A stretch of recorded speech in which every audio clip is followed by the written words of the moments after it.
Hi! In front of me is Motorola Edge 20, and today I would like to show you how you can turn on or off app notifications on this device.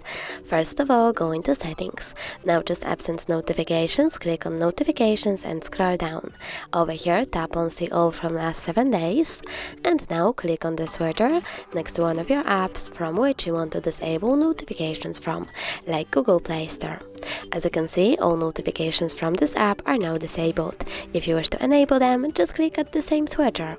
You can also click on one of your apps and manage notifications from here. Thanks so much for watching. If you enjoyed this video, smash that like button, comment, and don't forget to subscribe. Bye!